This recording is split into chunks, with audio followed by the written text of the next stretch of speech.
Alors, on veut donc parler de Rabbi Nissan Bach et des chassidim qui ont commencé de l'agriculture déjà en 1834. Donc, c'est quelque chose d'assez spécial puisque on a l'habitude de nous parler du fait que l'agriculture commence avec les moshavot, les villages sionistes, en fait pré-sionistes, on a déjà parlé puisque Théodore Herzl ne viendra qu'en 1897 avec le mouvement sioniste. Mais le mouvement sioniste a récupéré les Moshavot de 1882, Zichron Yaakov, Rishon LeZion, comme les premiers villages agricoles. Et on va voir qu'ils ne sont pas du tout les premiers. Euh, alors voilà, j'ai lancé. Alors on commence par le départ. On commence avec le mouvement chassidique. Quand le mouvement chassidique démarre avec Rabbi Yisrael Baal Shem Tov, c'est un mouvement qui aspire à la Géoula, qui aspire à la venue du Mashiach. Et donc, euh, on- il y a un attrait d'Eretz Israël. En plus, il y a des problèmes en Chutz La'aretz avec les opposants au chassidisme. Et donc déjà, Rabbi Gershon de Kitov, le beau-frère du Baal Shem Tov, va venir en Eretz Israël. Un de ses proches, Rabbi Nachman de Rondka, va venir en Eretz Israël.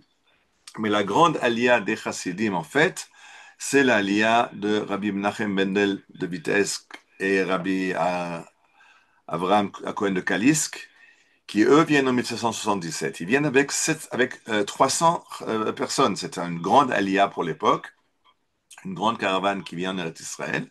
Avec eux, à eux s'est joint Rabbi Shneur Zalman de Liadim, et lui, en cours de route, fait demi-tour et va s'occuper des chassidim en Russie.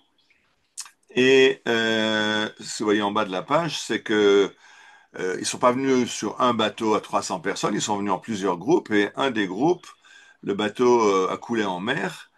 Sur les 83 juifs qui étaient embarqués sur ce bateau, seulement 30 ont survécu. Alors une partie sont découragés, sont rentrés à la maison, une partie sont arrivés en Eretz Israël. En tout cas, on va parler maintenant de cette aliyah des Chassidim qui arrive à partir de 1777. À gauche, vous voyez le livre de Rabbi Menachem Mendel de Vitebsk, Pri Haaretz.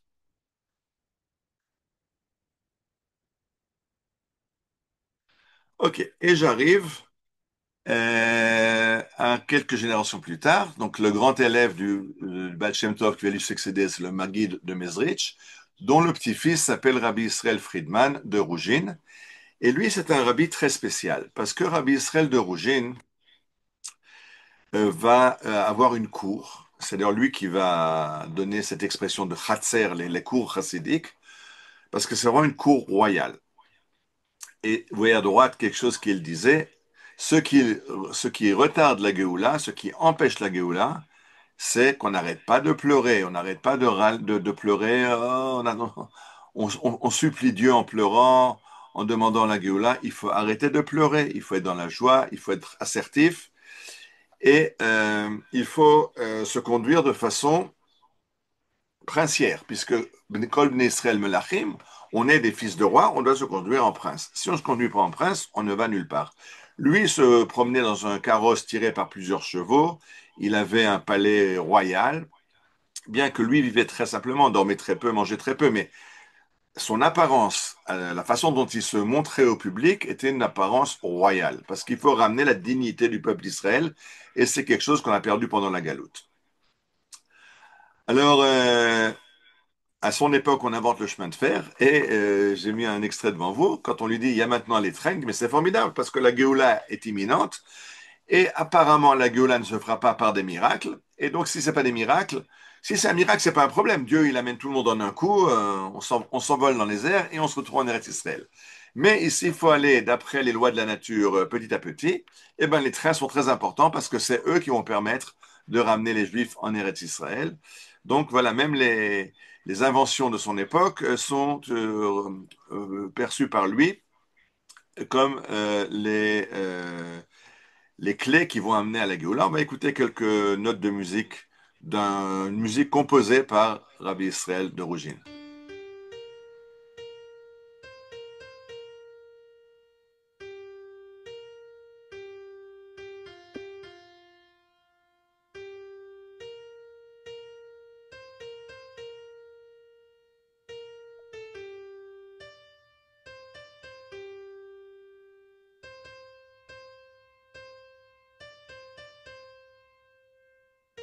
Bien, c'était juste l'interlude musical, je continue. Et quand j'ai parlé d'une cour royale, vous avez devant vous le Beth Midrash de Rabbi Israël de Rougine. C'est pas une chaumière, c'est pas une baraque, c'est vraiment un princier. Et c'est son Beth Midrash à Sidegura, en Autriche-Hongrie. Parce que, à l'origine, Rabbi Israël Friedman se trouve en Russie, mais le tsar n'apprécie pas tellement cette conduite royale du Hadmour, il le met en prison. Finalement, le Rabbi il y aura une fuite miraculeuse, il sera libéré miraculeusement, mais il préfère mettre la distance entre le tsar et lui, et il va en Autriche-Hongrie, et là-bas, dans la ville de Sagdigura, il construit ce Beth Midrash que vous voyez, royal. Et c'est tout l'enseignement de Rabbi Israël de Rougine. On va vers la Géoula, on y va la tête haute. Je rappelle que la halakha nous dit, le Shulchan Aruch, qu'un juif, ça marche en regardant par terre, il faut être légèrement envoûté, parce que c'est par humilité. Mais ça, c'est la galoute. Il faut maintenant se redresser et arriver à la Géoula, la tête droite. Et les cours chassidiques qui vont sortir de Rougine continueront ce même enseignement. Alors, je vais amener quelques images. Par exemple, ça, c'est le palais du rabbi de Sadegora. Donc, avant, c'était le Beth Midrash. Ça, c'est sa résidence. Vous voyez comment c'est appelé sur la carte postale? Palais du grand rabbin. Ça, c'est aujourd'hui à Jérusalem. À gauche, c'est leur Talmud Torah. À droite, leur Beth Midrash. Et j'arrive à une autre cour qui sort de Rougine, la cour de Tchertokov. De nouveau, vous voyez la photo, la carte postale avec, c'est vraiment un palais, palace du rabbin, palais du rabbin à Tchertokov. Et de Tchertokov sortent un certain nombre de personnages très importants. Le personnage de droite, Rabbi Yehuda Meir Shapira de Lublin, c'était quelqu'un d'incroyable. C'était non seulement il était membre du Parlement polonais, il représentait les Juifs à la Siem au Parlement polonais parce qu'il avait dit que si on veut faire avancer les affaires des Juifs, il faut être présent au Parlement. Il a fondé la yeshiva de Chachmei Lublin, la yeshiva des sages de Lublin qui a formé toutes les élites rabbiniques du XXe siècle, et il a inventé le Daf Yomi. C'est lui qui a commencé à dire que tout un Israël doit étudier le même Daf, la même page de Gemara le même jour. C'est à son époque que les Juifs commencent à émigrer vers les États-Unis. Et donc il dit, comme c'est un Juif qui se trouve aujourd'hui, il est à Lublin, demain il est à Vienne, après-demain il est à Paris, après il est sur le bateau, mais là où il est, il y a un Juif qui est en train d'étudier la même page de Gemara. Donc il peut s'asseoir ensemble et étudier, ou quand il arrivera au Beth Midrash à New York, de nouveau les gens sont à la même page, et ça permet d'étudier où qu'on soit dans le monde. Le deuxième personnage qui est à gauche, le Rav Moshe Chaim Lau, de Pietrokov Tribunalski, c'est le papa le père de l'ancien grand rabbin d'Israël, le Rav Israël Meir Lau. Aussi quelqu'un, vous voyez la prestance rabbinique de ce rabbin de la lignée de Rougine, et d'ailleurs qui lui a été attrapé par les nazis et mis à mort, il est à Treblinka, parce que quand on lui a dit les Allemands le cherchent, on lui a proposé de se cacher, il a dit non, je ne me cache pas, parce que si jamais je me cache, les Allemands vont me chercher, et en me cherchant, ils risquent de trouver d'autres Juifs qui se cachent. Donc il vaut mieux que je me rende, et ça leur évitera de fouiller, de chercher et d'arrêter d'autres Juifs. Donc, Tchertokov, une des branches de Rougine. Une autre branche de Rougine, Hussiaten. Vous voyez le Beth Midrash de Hussiaten. De nouveau, il ne s'agit pas de chaumière, il s'agit d'un rabbinat qui est fait dans la Malchoute, parce qu'il faut maintenant faire relever la tête au peuple d'Israël avant la Géoula. Ces chassidouyot qui sortent de Rougine, qui veulent la Géoula, vont être des chassidouyot qui vont soutenir le mouvement sioniste. Hussiaton, par exemple, le rabbi vient à Tel Aviv, et vous savez qu'avant Bnei Brak, la grande ville chassidique, ce n'était pas Bnei Brak au départ, c'était Tel Aviv. Et ça, c'est le Beth Midrash de Hussiaton, qui était Rehov Bialik, juste en face de la maison de Bialik et de la mairie de Tel Aviv. Donc c'était un Beth Midrash. Maintenant, malheureusement, quand le rabbi est décédé dans les années 60, il n'y a pas eu de continuation et le bâtiment a été vendu. Mais je me rappelle encore, il y a une vingtaine d'années, avant 2013, quand le bâtiment a été vendu, quand j'étais à Tel Aviv, des fois j'allais là-bas au Shtibler, il y avait un Shtibler chassidique en plein centre de Tel Aviv, des chassidim de Hussiatan. C'est des gens qui soutenaient le mouvement sioniste.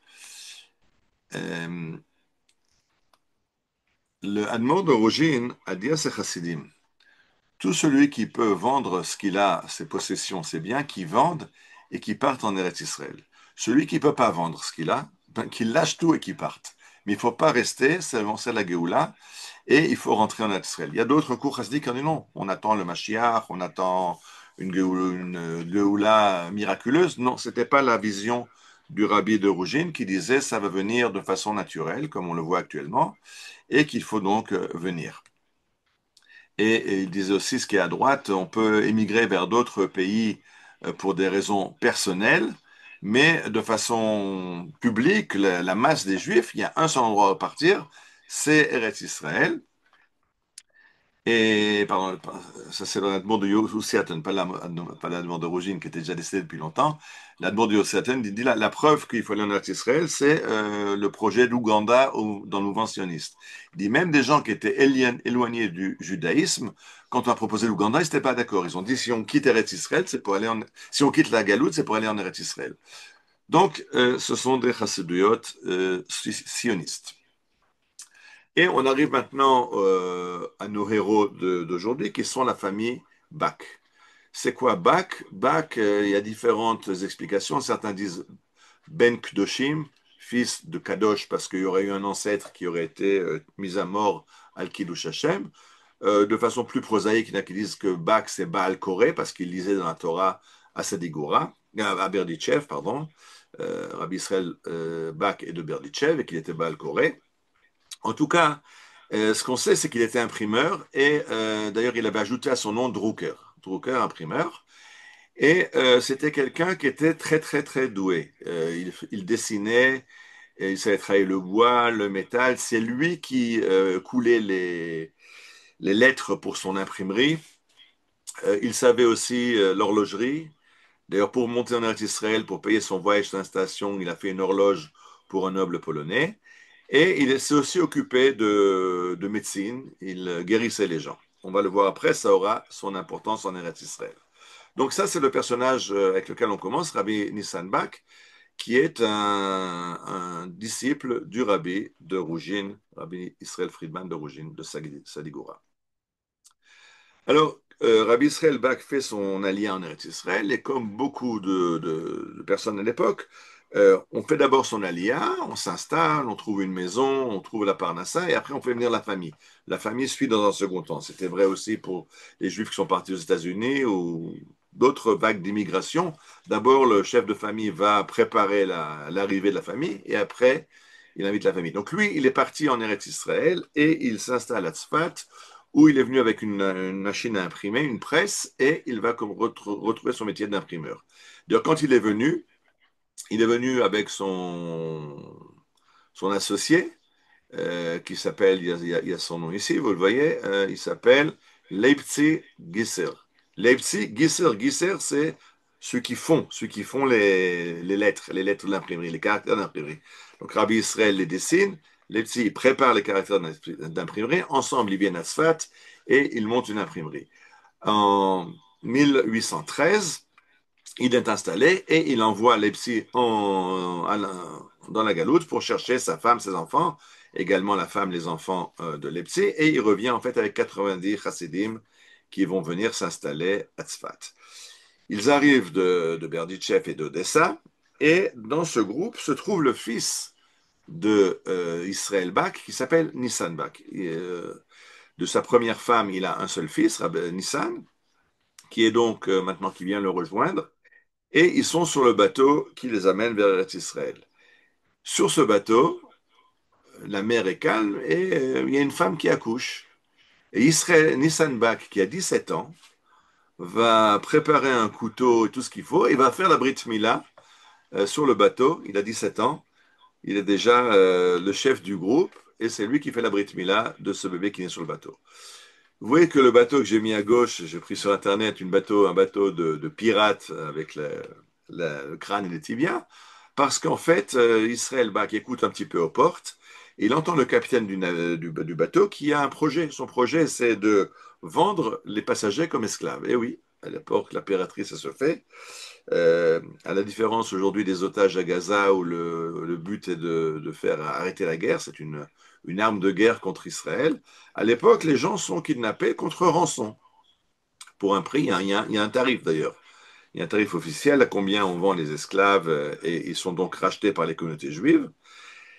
Et quand Nissan Bak entend ça, à une des escales en mer Égée, il va chez le gouverneur turc, lui raconte ce qui est en train de se passer sur le bateau. Le gouverneur turc lui adjoint deux policiers qui montent avec sur le bateau et ils vont faire signer un contrat au capitaine comme quoi il s'engage à ne pas vendre les juifs qui sont sur le bateau. Et à la fin, il devra envoyer un message des gens qui certifient qu'ils sont arrivés à bon port. Autrement, il n'a plus besoin de chercher un mouillage dans les ports turcs, il sera immédiatement arrêté et pendu pour piraterie. Donc ça, c'est Nissan Bek, qui est un meneur. Mais je dis, toute cette chassidoute de Rougine, c'est une chassidoute de Malchut, une chassidoute de royauté, la tête, un juif avec la tête haute. Et quand il y a un problème, ben, on le règle. Il arrive donc en Israël en 1813. Il a à l'époque 17 ans. 17 ans plus tard, donc il en a 34, il se passe quelque chose en Eretz Israël. Eretz Israël, qui faisait partie de l'Empire turco-ottoman, en fait, tombe sous la coupe du sultan d'Égypte, Mohamed Ali, Mehmet Ali en français, qui envoie son fils Ibrahim Bacha conquérir Eretz Israël. Ça va faire énormément de changements parce que d'abord, ils vont amener beaucoup de sujets égyptiens pour avoir des gens loyaux à leur cause. C'est un des problèmes aujourd'hui. Beaucoup de descendants, beaucoup d'Arabes aujourd'hui en Israël sont en fait les descendants de cette population immigrée que Ibrahim Pacha nous a amené dans les années 1830-1840. Mais surtout, il va lever de nouveaux impôts et va faire la conscription nationale. Il va demander que chaque famille envoie un fils sur cinq à l'armée. Et là, ça crée une révolte en Eretz Israël des Arabes contre ce nouveau pouvoir qui augmente les impôts et qui veut les enrôler de force dans l'armée. Jusqu'à présent, l'armée était une armée de janissaires, une armée de métier. Et maintenant, on leur impose de faire le service militaire. Ils se révoltent. Comment les Arabes se révoltent? Comme ils vont le faire de nombreuses fois dans l'histoire. La dernière fois, c'était en 1936, quand il y a la grande révolte contre les Anglais. Ils se révoltent contre le pouvoir en massacrant des Juifs. Et oui, s'attaquer au pouvoir, c'est compliqué. Le pouvoir, il a des soldats, il a de la police, on risque de prendre des coups. Par contre, s'attaquer aux Juifs, les Juifs ne se défendent pas.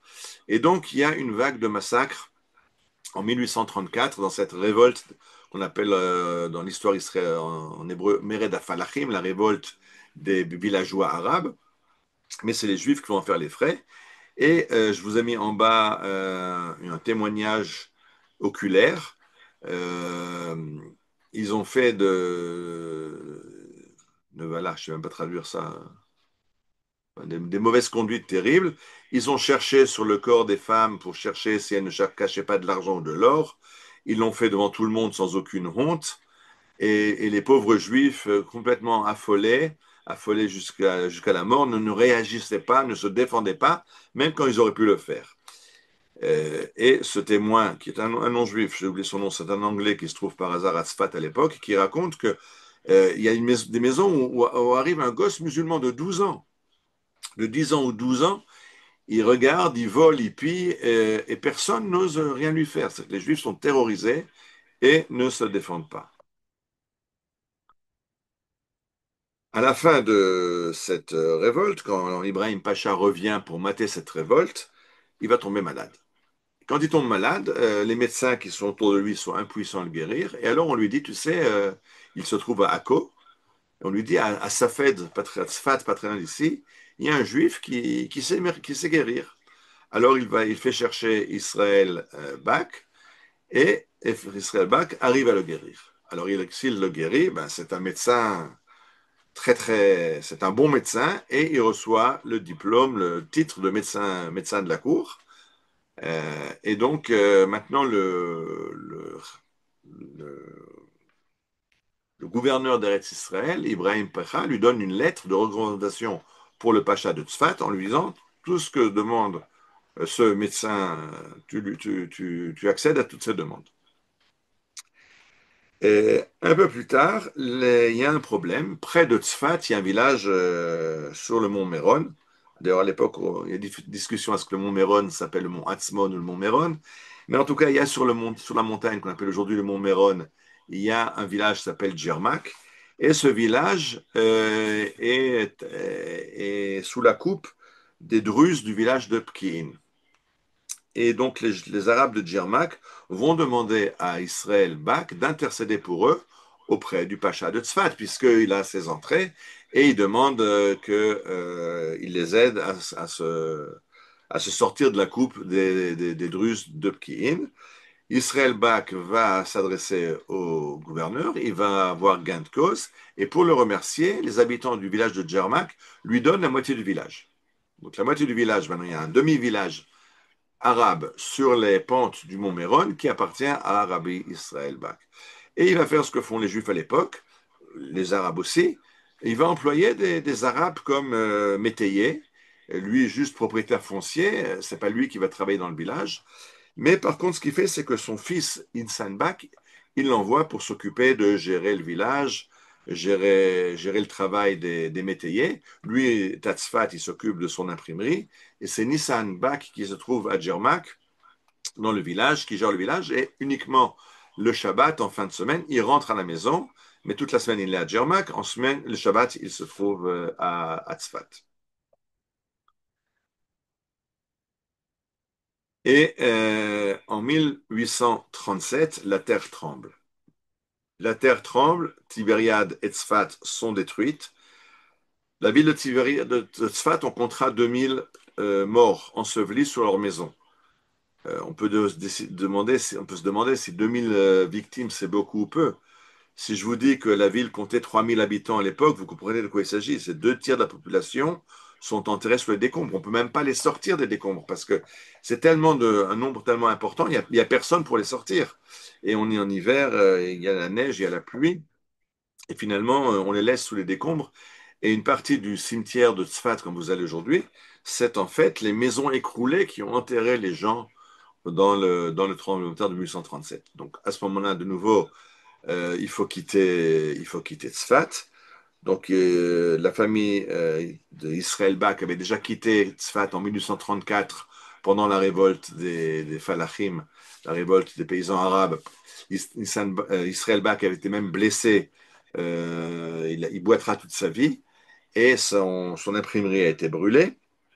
Il a reconstruit et en 1837, c'est de nouveau détruit.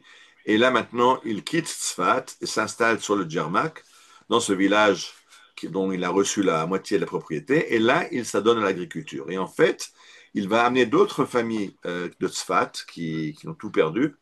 Et c'est le premier village agricole juif en Eretz Israël. Donc pas en 1882 à Zichron Yaakov ou à Rishon LeZion, mais en 1837. Pas des juifs venus pour faire de l'agriculture, mais des chassidim du Yishuv Yashan qui étaient venus en Eretz Israël et qui vont faire de l'agriculture en Eretz Israël. Alors, kavod à ces gens-là, qui malheureusement est un petit peu oubliés de l'histoire, parce que ce qui va se passer, c'est que pardon, là j'ai mis un extrait de Israël Bach qui raconte qu'il y avait un village, mais où à l'origine il y avait des champs, des vergers, mais aujourd'hui il est entièrement à l'abandon, mais que quand il a dû quitter Tzfat, il vient s'installer dans le village. Bani Tibo Batim la Shevet, j'ai construit des maisons pour nous y installer. Asiti Liginot, Bezarati Sadot, j'ai planté des jardins et des champs. J'ai semé des champs. Ve'od b'shana hahi achalti le sova miseraret. J'ai eu même le bonheur de pouvoir manger cette année des produits que j'avais semés dans la terre. Ou b'shana shnia, et la seconde année, ayali bakar batson, j'ai acheté du bétail, des vaches, des moutons et des chèvres. Shisha kvasim, shisha izim, pardon, pas des vaches. 6 brebis, 6 chèvres, des chevaux et des ânes. Mais ce qui est encore, j'ai mis en gras, ou Bezrat Hashem, Gam Shamarti et Shabbat, Bechol Prater Dukta. J'ai réussi à observer le Shabbat dans tous ses détails. Et oui, maintenant je suis agriculteur. Comment est-ce qu'on est agriculteur? Comment on fait Shabbat? Qu'est-ce qu'on fait? S'il faut moissonner, s'il faut arroser le champ. comment est-ce qu'on traite les brebis le Shabbat, comme ça. Il faut savoir les halachot relatives au Shabbat quand on est maintenant paysan. Euh, Vegam kol ha-mitzvot atluot ba'aretz qui est un petit peu finale. Il faut aussi faire toutes les mitzvot atluot ba'aretz. Il faut faire la shemitah, il faut faire donner la trouma et le maaser et toutes les mitzvot atluot ba'aretz. D'où est-ce qu'il les connaît? Eh bien, parce que est venu s'installer à Tzfat une communauté d'élèves du Gaon de Vilna, donc ce qu'on appelle les Prushim ou les Mitnagdim. Leur rabbin, c'est Rabbi Israël Mishklov, qui est le proche élève du Gaon de Vilna, qui a écrit un livre qui s'appelle Peat HaShulchan. Peat HaShulchan, le bord de la table. Vous connaissez le Shulchan Aruch, la table dressée qui nous donne la halacha. Quand Rabbi Israël de Shklov arrive en Eretz Israël, alors il va écrire Peat HaShulchan, le coin de la table, qui est un complément du Shulchan Aruch, où il donne les halachot relatives à Eretz Israël. Comment on fait de l'agriculture, comment on fait les mitzvot à Tuyot Baretz, et donc tout est écrit, et Rabbi Israël Bach peut savoir comment faire. Et ce qui est encore plus intéressant, c'est que je rappelle que Rabbi Israël Bach est imprimeur, et c'est lui qui imprime le Peat HaShulchan. Ça a l'air de rien. Je dis, OK, il y a un imprimeur, il y a un rabbin qui écrit un bouquin, et l'imprimeur écrit le bouquin. Il faut comprendre qu'à l'époque, entre les chassidim et les mitnagdim, c'est la guerre. En Russie, un chassid qui décède, il ne peut pas être enterré au cimetière juif. Si le cimetière est un cimetière des mitnagdim, les chassidim, c'est une dissidence, ils sont rejetés comme hérétiques, on ne les enterre même pas au cimetière. Quand Rabbi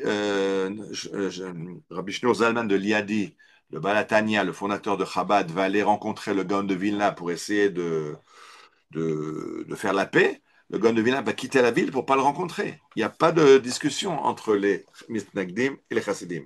Mais à Tzfat, oui, à Tzfat, ils travaillent main dans la main, et c'est l'imprimeur chassidique qui imprime le Peat HaShulchan de l'élève du Gaon de Vilna.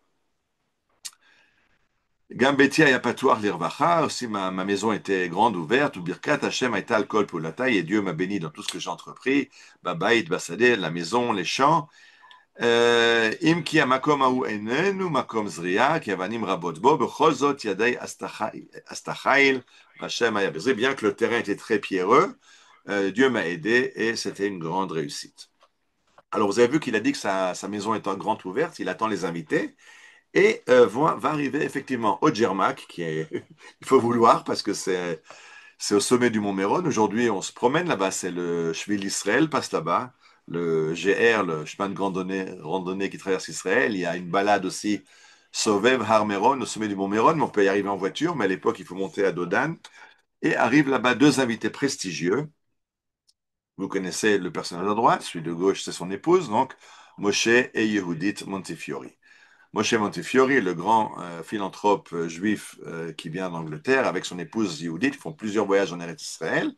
Et en 1939, ils arrivent au village du Djermak. On leur a dit, ils étaient à Tzfat, on leur a dit, il y a des juifs qui font de l'agriculture sur le mont Méron. Ils disent, bon, ça, il faut qu'on aille voir. Ça, il faut y aller. Ils font le détour, ils montent au Djermak et ils arrivent juste pour la Brit Mila du fils de Nissan Bach. Et Moshe Montefiore va être invité à être le sandak de ce garçon qui s'appellera Shmuel. Et ça va être très important parce que quand après la famille va quitter le Djermak, mais pourquoi avancer? On va tout de suite en parler. En 1900, j'ai dit en 1837, il y a donc eu le tremblement de terre qui détruit Tzfat, qui a chassé les Juifs vers le Djermak. Mais 3 ans plus tard, fin 1840, Ibrahim Pécha est chassé d'Eretz Israël par les Turcs. Les Turcs reprennent le pouvoir et chassent ce vali, ce gouverneur égyptien qui était venu prendre possession du pays.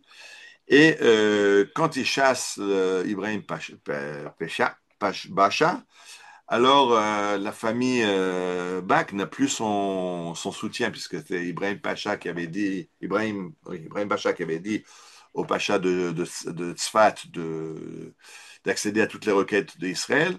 Tout à coup, il n'a plus son soutien et les Arabes du Djermak redemandent la propriété de ce village qu'il lui avait donné et il est obligé de quitter le village du Jarmak, et il va maintenant à Jérusalem. Alors, si vous allez aujourd'hui sur le mont Méron, vous avez ce panneau de balade où vous voyez le Shvi d'Israël. À droite, là, c'est le symbole du Shvi d'Israël, le GR qui traverse Israël. Et vous voyez qu'on vous indique par où aller vers Chorvat Bak, les ruines de Bak, c'est les ruines du village de Bak, les ruines du Djermak. Aujourd'hui, on voit, il reste encore. Les ruines ne sont pas imposantes. Ce qui impose, ce qui reste là-bas, ce sont des arbres. Il reste des noyers, il reste des amandiers qui témoignent qu'il y avait là-bas un village, le village de Israël et Nissan Bak. Aujourd'hui, Chorvat Bak. J'ai donc dit que Israël et Nissan maintenant quittent le village et vont à Jérusalem. Il faut donc recommencer une nouvelle imprimerie. Et là, Moshe Montefiore, qui les a rencontrés, qui était très impressionné par cette famille, par leur noblesse, par leur travail de la terre, etc., va leur offrir la presse la plus moderne. D'ailleurs, ça deviendra une presse touristique. Les gens viendront voir la nouvelle imprimerie envoyée par Moshe Montefiore d'Angleterre. Nissan, non seulement, bon, le père est imprimeur, Nissan aide son père, mais il faut comprendre une chose, je l'ai dit déjà plusieurs fois, la chassidoute rougine est une chassidoute de Malchut, et les Arabes sont impressionnés par la prestance de Nissan. Il est très grand, il est très fort, il ne plie pas la tête, il regarde droit dans les yeux, et quand il passe dans la rue, les Arabes se lèvent. Il y a un respect pour Nissan Bak, et pardon. Nissan Bach donc devient le Shadar, celui qui vient pour intercéder pour les Juifs auprès du gouverneur. Et le Pecha veut même le nommer Chacham Bashi, veut le nommer grand rabbin Ashkenaz. Chacham Bashi, le grand Chacham, c'était le titre du grand rabbin de Jérusalem, qui à l'époque est grand rabbin séfarade, mais le pacha turc veut en faire aussi un grand rabbin Ashkenaz, mais il refuse, parce que pour avoir la charge, il faudrait qu'il prenne la nationalité ottomane, et il préfère rester sujet de l'empereur d'Austro-Hongrie. On comprendra après que c'était un choix très intelligent. Il faut comprendre que le Chacham Sfaradi, le Chacham Bashi Sfaradi n'a pas de problème, puisqu'il vient de la région.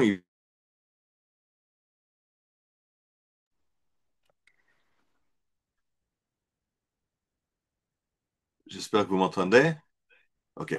Le Chacham Bashi donc, est ottoman, mais pour devenir Chacham Bashi Ashkenaz, il aurait fallu que Nissan Bak renonce à sa nationalité austro-hongroise, et ça, il refuse, et donc il n'aura pas le titre de Chacham Bashi.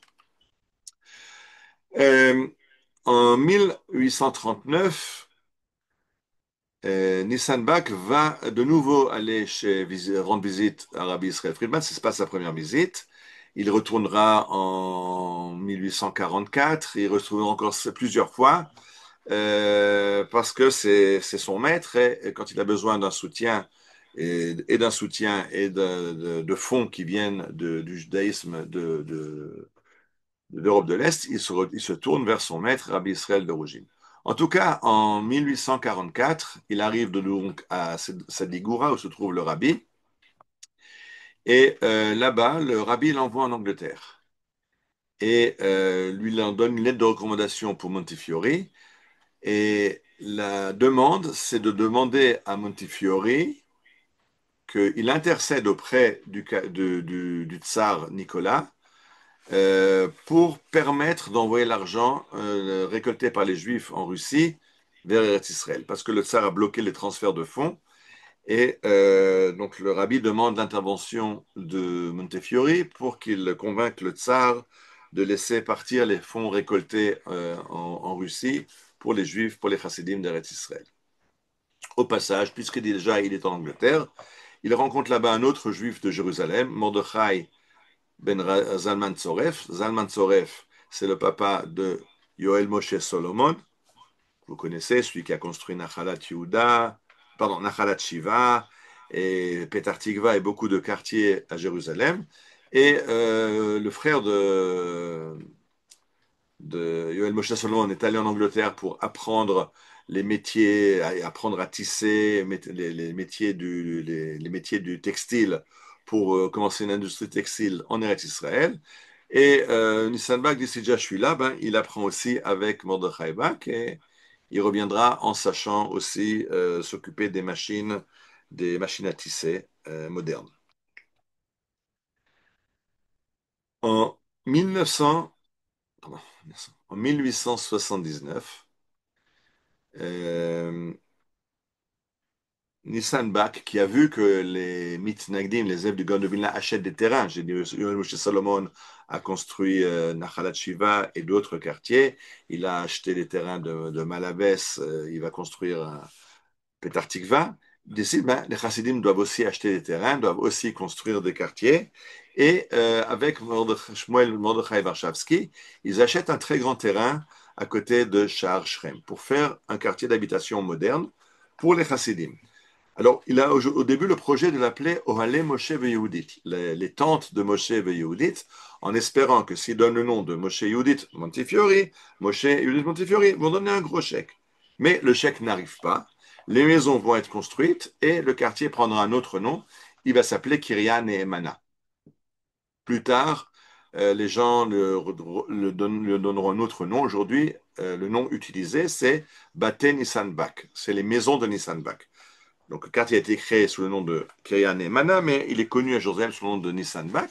La moitié du terrain qu'il a acheté, il va construire des lotissements pour les Chassidim, et il y aura encore du terrain libre, et il va donner ça à des Juifs venus d'Irak, à des Juifs venus de Géorgie, à des Juifs venus de Syrie. Donc, il y a un quartier qui se trouve à côté de Sharm, qui existe jusqu'à aujourd'hui. Aujourd'hui, malheureusement, une grande partie des maisons est prises par les Arabes, mais il y a encore des Juifs qui habitent là-bas, dans les maisons de Nissan Bak. En fait, ce qui va se passer, c'est que dans le pogrom de 1936, quand les Anglais sont là, l'arme au pied, et laissent les Arabes massacrer les Juifs, la plupart des victimes juives du pogrom à Jérusalem seront dans ces Bate Nissan Bak, puisqu'ils sont juste à côté de Shar Shrem, ils sont plus loin des quartiers juifs, et ils sont juste à côté des quartiers arabes. Et donc, c'est eux qui paieront le tribut le plus lourd de victimes dans ce pogrom, et eux, après, quitteront le quartier. Mais depuis 1967, on a racheté des maisons et il y a aujourd'hui des juifs qui habitent dans les maisons du Sandbach. On a une chance que ça s'appelle les Bate Nissan-Bach et que ça ne s'appelle pas Oale Moshe Yehudit, parce que si ça s'appelait Oale Moshe Yehudit, on aurait du mal à trouver le quartier. Vous avez ici un extrait du livre de Tmol Shilshom de Shai Agnon qui dit V'chol makom sham birushalayim karoi Moshe. Où tu vas, Jérusalem, ça s'appelle Moshe. Ohel Moshe, O Zichron Moshe, O Yemin Moshe, O Miskeret Moshe. Parce que tous les quartiers sont appelés du nom de Moshe Montefiore qui donne de l'argent. Donc, on a effectivement 5 quartiers, Oel Moshe, Zichron Moshe, Yumin Moshe, Miskeret Moshe, puis il y en a encore un cinquième. Aujourd'hui, on a le problème avec Givat Zev et Pisgat Zev.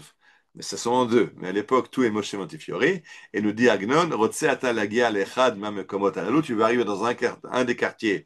Shocheach ata ota milash nitpela le Moshe, tu sais plus ce qui est à côté de Moshe.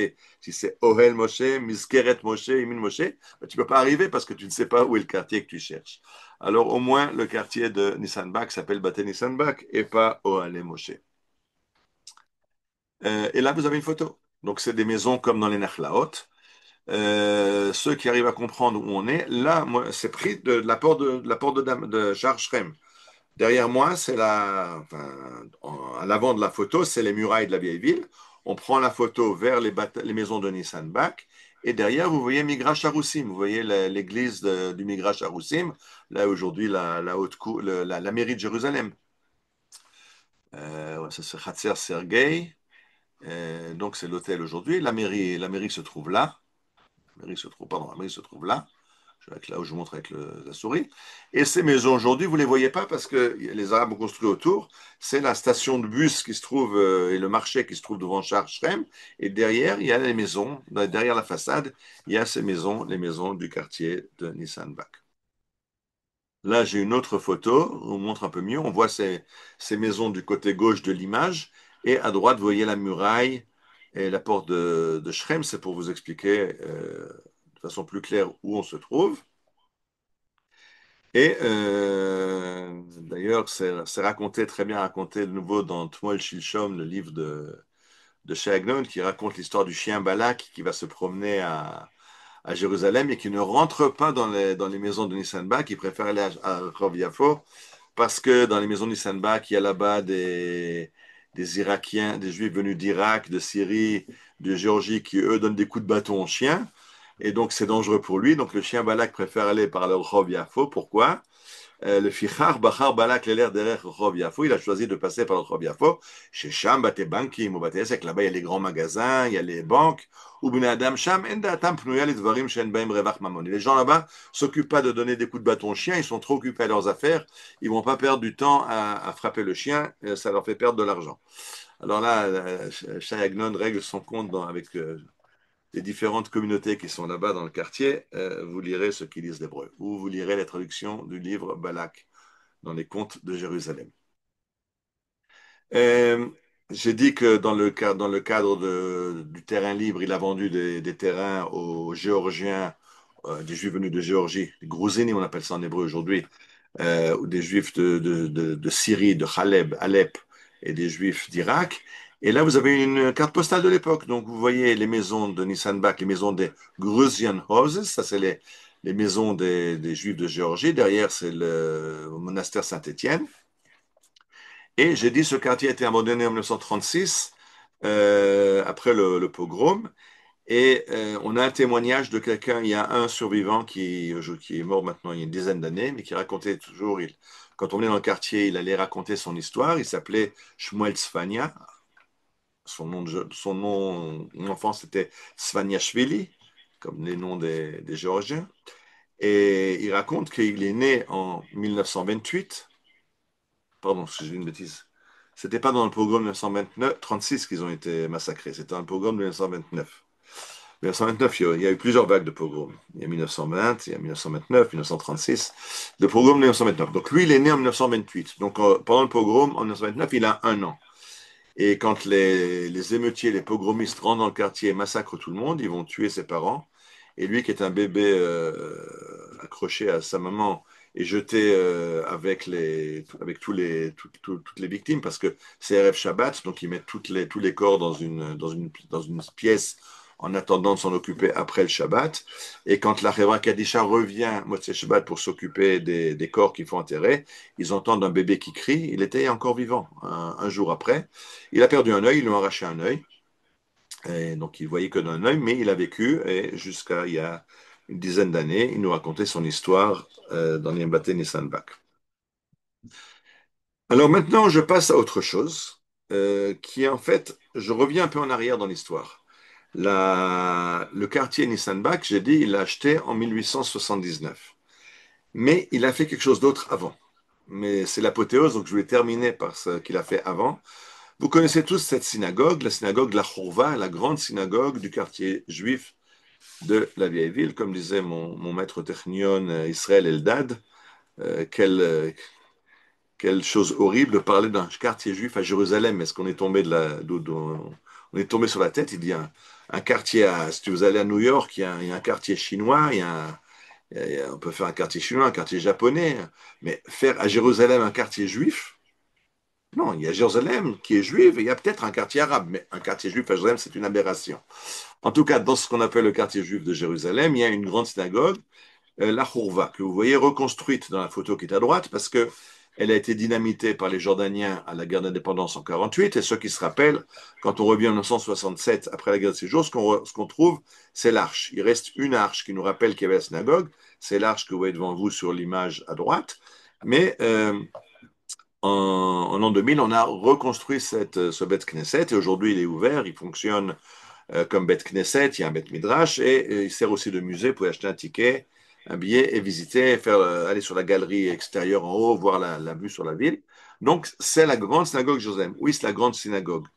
Mais la grande synagogue des Mitnagdim, donc des élèves du Gaon de Vilna. Je rappelle qu'il y a deux communautés ashkénazes. Il y a les élèves du Gaon de Vilna et les Chassidim. Donc, ça, c'est pas la choule des Chassidim. Ça, c'est la choule des élèves du Gaon de Vilna.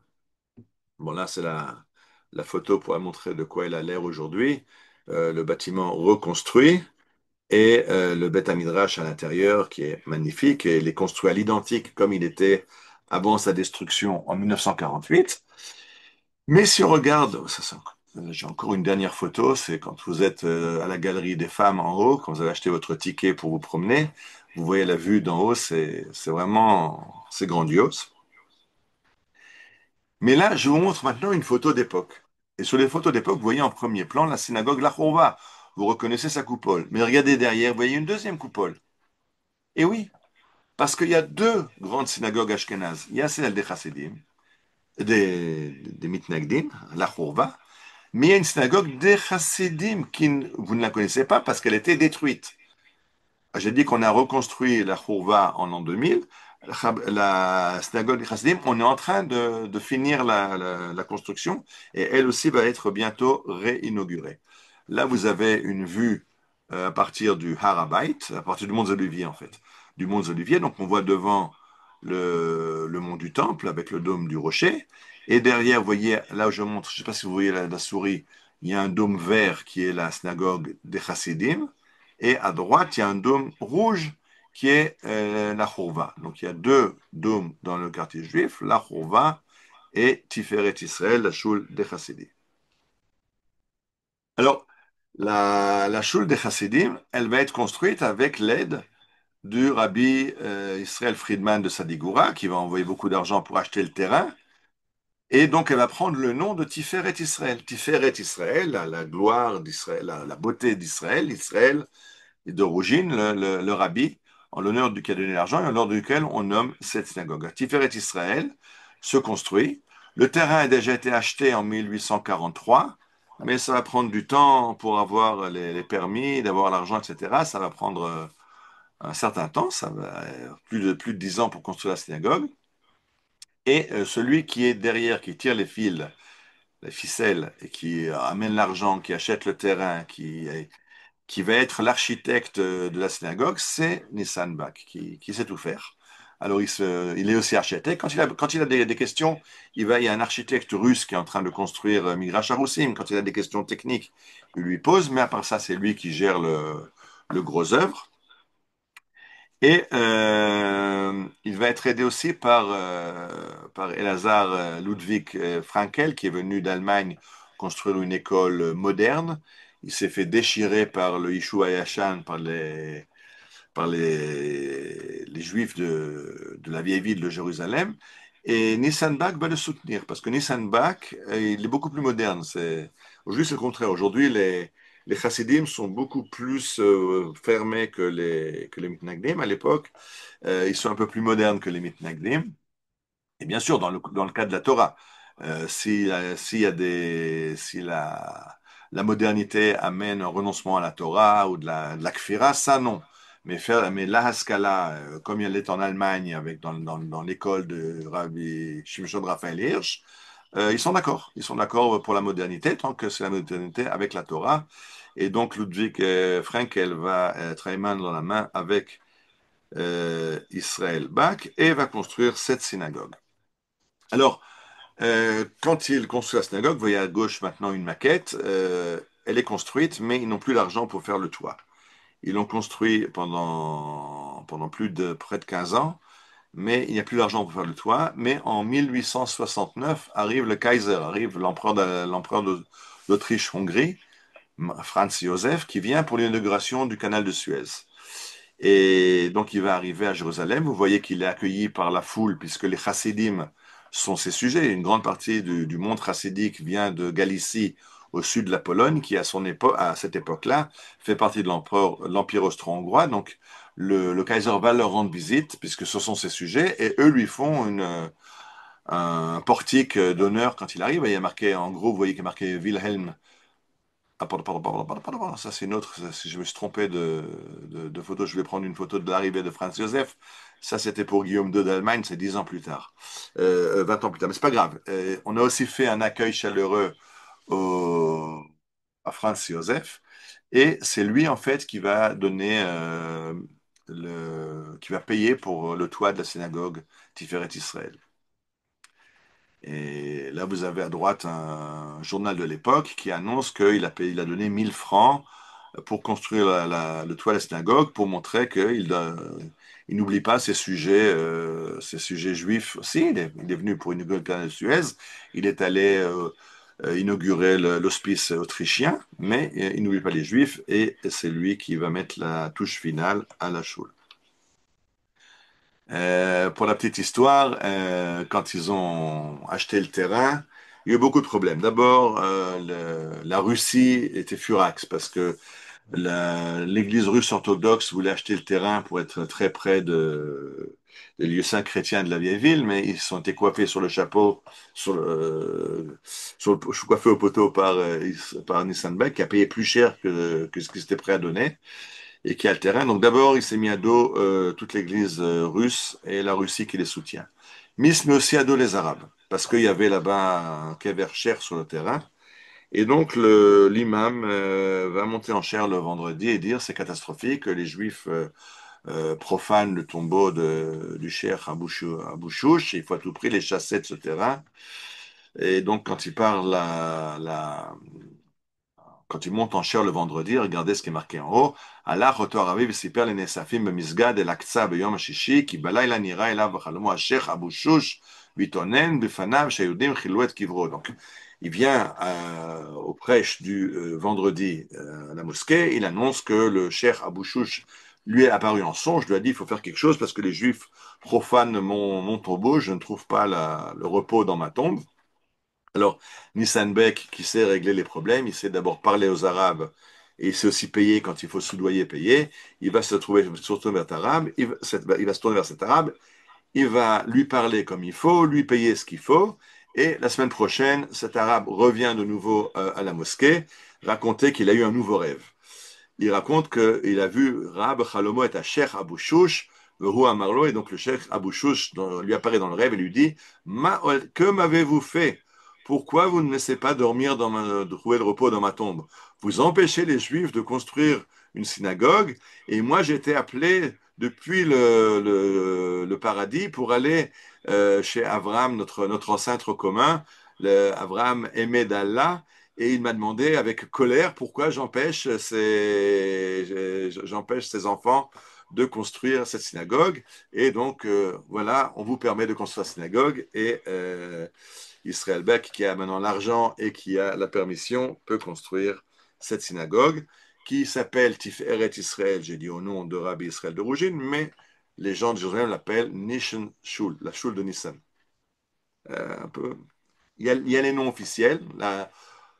La Chouva devait s'appeler Orel Yaakov, du nom de Yaakov de Rothschild, le père du baron qui donnait l'argent. Mais les Juifs ont continué à l'appeler Chouvat Rabbi Yehuda et Chassid ou Achouva. Là, c'est le conseil aussi. On voulait l'appeler Tiferet Israël, mais le nom dans lequel il est resté à Jérusalem, c'est Nissan Shul, la Shul de Nissan Bak.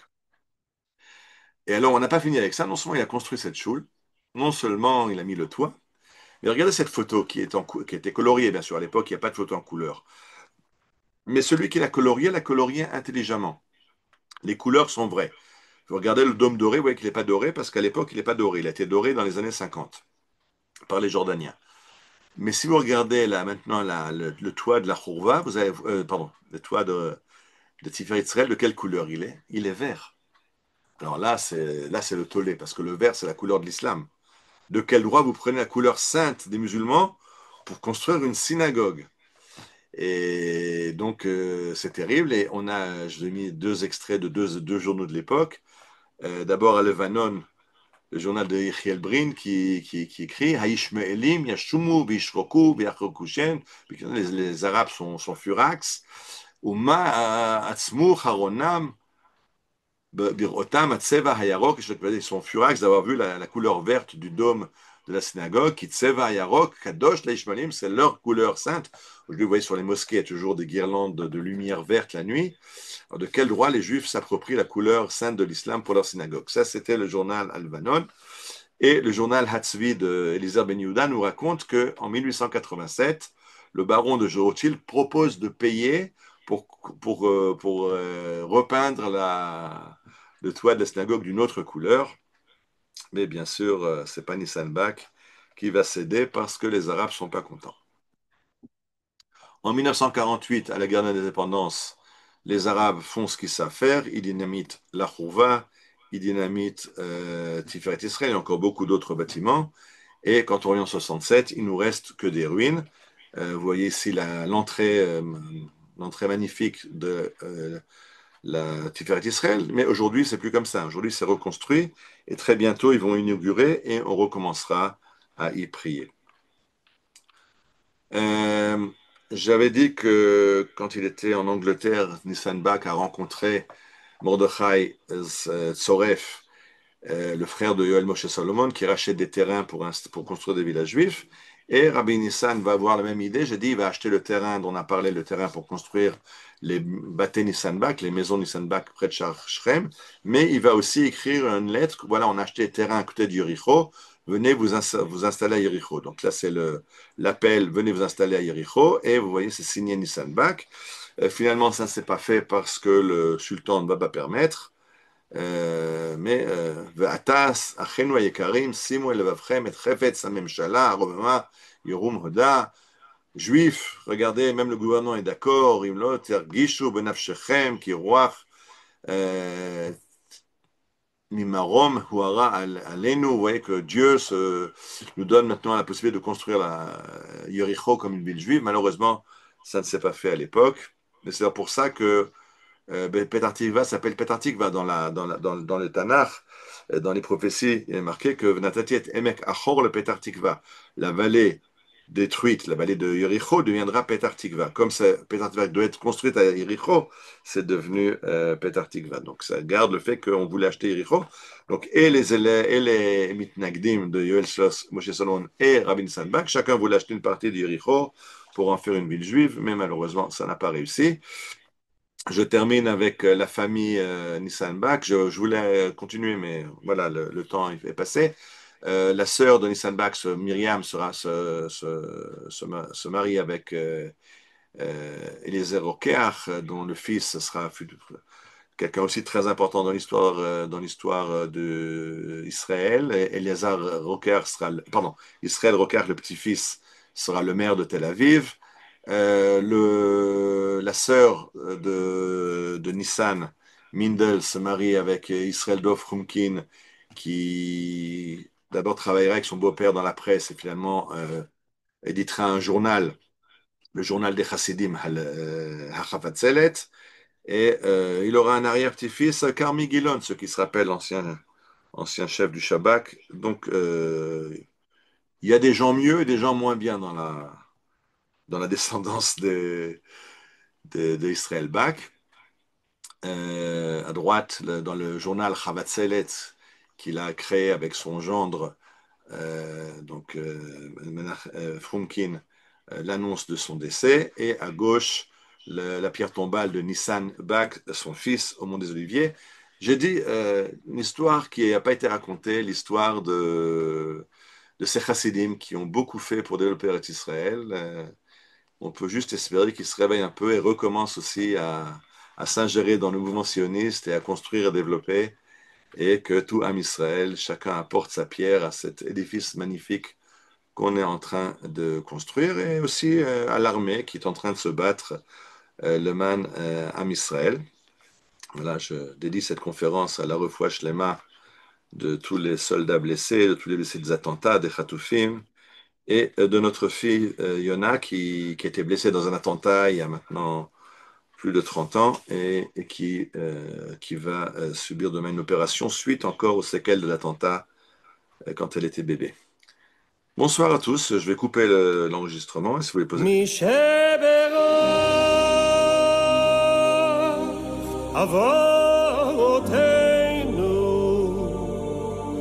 Avraham, Yitzchak, Yaakov, Hu yevarech et Chaya.